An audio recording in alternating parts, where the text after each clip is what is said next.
Awesome. So today we're going to talk about exponential functions, and particularly their graphs. So an exponential function is a function that takes this form. Y equals a times b to the power of x. A and b are just numbers, and x is a variable, so that's going to be a value that changes for us.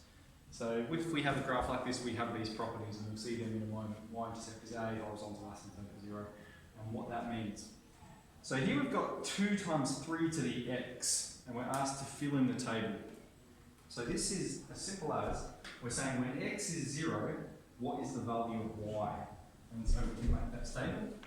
When x is 0, y is going to be 2 times 3 to the power of 0. Alright, we're just changing that value of x. Now, any number to the power of 0 is 1. So when x is 0, we've got y is 2. Okay, then we're going to investigate. What about when x is 1? So now we're putting the number 1 where x is. We're going to have 2 times 3 to the power of 1. That's 2 times 3, which is 6. Alright, and the same when we put 2 in there, we're going to have 2 times 3 squared. So that's, now bed mass here is important. We have to do the squared first. 3 squared is 9, so we get 2 times 9, and we've got 18. And so you can see it's exponential because the rate at which it grows increases. So we've got 2, 6, 18, and then we're asked to graph it. So you can use your calculator to help you, or we can just use the points that we've found so far. We've graphed it from 0, 1, and 2. And we had a y-intercept of 2, let's say there, and we had 6, and then 18 is 3 times 6, so that might be there, 10, about there. And so yeah, that was our first point, our second point, and our third point. And you get that characteristic curve of an exponential function. I'll sketch it here on Desmos. So it's 3 times 2 to the x.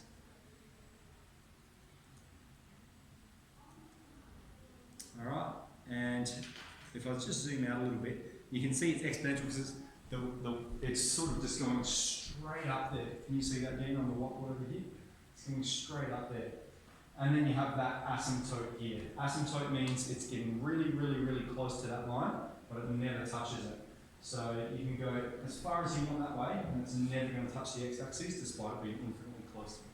So it never goes below that line. Okay, move up here. Given the table of values, find the exponential equation connecting them. So the default exponential equation is this one, a times b to the power of x. And we need to find the values of a and b. So the first statement we'll make is when x is 0, y is 1. Alright, and we're going to substitute both of those values into this equation. So we've got y is 1, and we've got a times b to the power of 0. Alright, everyone see that? Now b to the power of 0 is just 1, isn't it? So we've got a times 1. And so we've got a is 1.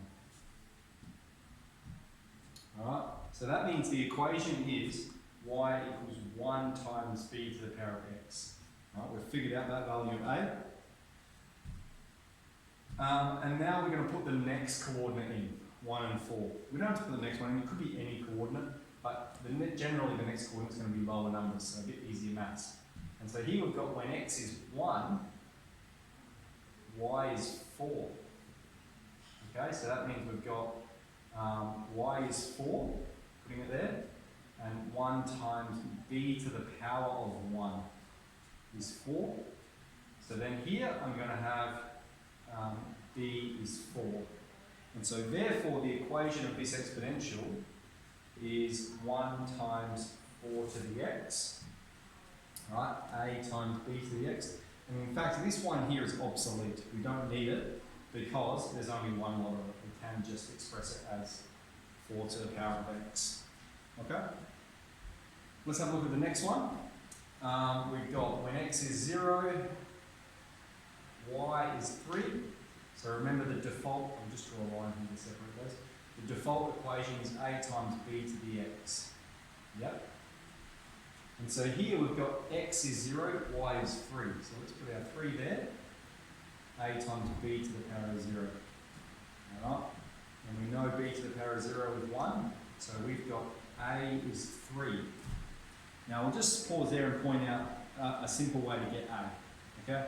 From your table, the a value is always going to be the y value when x is 0. Over here we saw the a value was 1.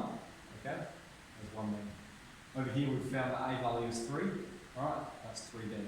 That's because the a value is the y-intercept. And the y-intercept occurs when x is 0. That's when it crosses the y-axis. Alright, that's when the value of x is 0. Okay, then we need to find b. So what we've got so far is 3 times b to the power of x. Alright, and so then we just take the next number. When x is 1, y is 6. So then we can go 6 equals 3 times b to the power of 1. So what this is going to give us is 6 equals 3b. We divide both sides by 3. And we've got b is 2. So therefore this equation, so then we make a statement once we've done that, is y equals 3 times 2 to the power of x. We found a, we found b. Let's make our statement 3 times 2 to the x. Okay, last one.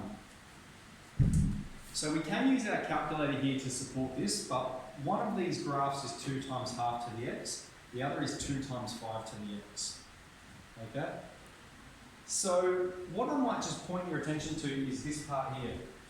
If b is larger than 1, we're going to see growth. And if b is between 0 and 1, we're going to see decay. So in one of these cases we have growth, and in the other case we've got decay. So which case here corresponds with growth? Alright, remember for it to grow, the value of b has to be larger than 1. So it's going to be this one here, isn't it? Because that's 5. That's larger than 1. Whereas this one here has half. It's 0.5. It's a fraction. It's a value of b between 0 and 1. And so it's going to decay. If that confused you, let's use our graph. And so what you do in your graph mode, you're going to graph both functions. 2 times half to the x. Alright, so you can see it's got that shape there, okay, from the calculator. And then the same, put the other one in, you'll see it's got the opposite shape. It's at 2 times 5 to the x. Notice how 2 and 2, the y-intercept is 2. That's what's going to cross the y-axis. So that's exponential functions. There is one more part, but I think I might just answer that when you guys ask it, rather than drag this out a bit. Sounds good? Cool.